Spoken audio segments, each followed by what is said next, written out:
पुरी तर आपण नेहमीच बनवतो, पण अशी खुसखुशीत आणि बराच काळ स्टोअर करता येणारी पुरी एकदा पुरी बनवा आणि तिला भरपूर दिवस स्टोअर करा की अचानक भूक लागली किंवा स्वयंपाकासाठी वेळ कमी असला तरी टेन्शन नाही. पण ही पुरी नेमकी कशी बनवायची आणि स्टोअर कशी करायची त्यासाठी आजची रेसिपी शेवटपर्यंत नक्की बघा. मी अंजली टेस्टी मेनूमध्ये तुमचं स्वागत करते. त्यासाठी गॅसवर पॅन ठेवून पाणी टाकायचं, त्यामध्ये थोडंसं मीठ घालायचं चवीनुसार, नंतर तेल टाकायचं आहे इथे आणि पाण्याला व्यवस्थित उकळी आली की त्यानंतर त्यामध्ये रवा टाकायचा. रवा व्यवस्थित मिक्स करून घ्यायचा आणि व्यवस्थित मिक्स झाल्यानंतर गव्हाचं पीठ टाकायचं आहे आणि गव्हाचं पीठ आधी व्यवस्थित चाळून घ्यायचं, त्यानंतर वापरायचं आहे. पीठ टाकल्यानंतर हे व्यवस्थित मिक्स करायचं आणि गॅसची फ्लेम इथे स्लो पाहिजे. ही पुरी तुम्ही फ्रीजमध्ये भरपूर दिवस स्टोअर करू शकता आणि जेव्हा तुम्हाला लागली तेव्हा काढायची आणि गरम गरम तेलामध्ये तळायची आणि सर्व करायची. पीठही व्यवस्थित मिक्स झालं आहे, त्यावर झाकण ठेवून आपल्याला 5 मिनिटं रेस्ट द्यायची आहे. 5 मिनिटानंतर इथे आपलं पीठ व्यवस्थित तयार झालेलं आहे आणि पीठ सध्या खूप गरम आहे. तर आता ते आपण एका भांड्यामध्ये ट्रान्सफर करून घेऊया आणि त्यानंतर पिठाला आहे ना चमच्याने आपल्याला हलकं मॅश करत ते आपल्याला मळून घ्यायचं आहे. सध्या पीठ गरम असल्यामुळे आपण थोड्या वेळ चमच्याने इथे मॅश करून घेऊया आणि या पिठामध्ये लगेचच पाणी नाही टाकायचं, पहिले या पद्धतीनेच चमच्याने त्याला मॅश करून घ्यायचं आहे. त्यानंतर गरज असेल तर आपण थोडं यामध्ये पाणी टाकणार आहे. ते पीठही आपलं व्यवस्थित आता तयार झालेलं आहे आणि थंड पण झालेलं आहे, म्हणजे अगदी थंड पण नाही होऊ द्यायचं, आपल्याला हाताला झेपेल एवढं थंड करायचं. व्यवस्थित मळून घेऊया आणि ह्या जर पुऱ्या तुम्ही आधीपासून जर स्टोअर करून ठेवल्या तर सणासुदीच्या दिवशी किंवा गडबडीच्या वेळेमध्ये तुम्ही ह्या पुऱ्या झटपट तुम्ही तयार करू शकता.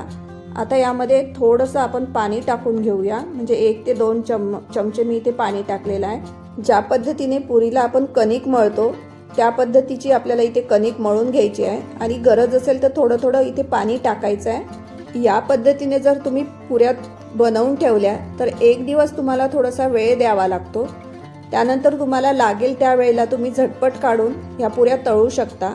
आता पीठ व्यवस्थित मळून झालं आहे, त्याला 5 मिनिटं रेस्ट देऊया आणि 5 मिनिटानंतर आता आपण त्याच्या पुऱ्या लाटून घेऊया.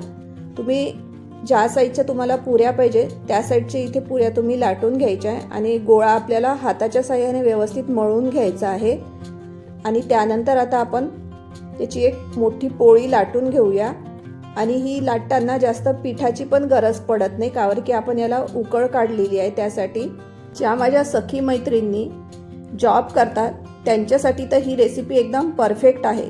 एकदा बनवली तर तुम्हाला लागेल तेव्हा ती तुम्ही वापरू शकता. आता इथे व्यवस्थित आपली पोळी पण लाटून झालेली आहे. ज्या रीतीने आपण पुऱ्या लाटतो आणि जी जाडी ठेवतो तीच जाडी आपल्याला इथे ठेवायची आहे. आता वाटीच्या मदतीने आपण पुऱ्या एका साईडच्या कापून घेऊया. सणासुदीच्या दिवसांमध्ये भरपूर गडबड असते, तर आपण या पद्धतीने नियोजन करून ठेवलं तर आपला वेळही वाचतो आणि आपल्याला त्या दिवशी स्वयंपाक करायला सोपी पण जातं. तर इथे आपल्या पुऱ्या इथे तयार आहे.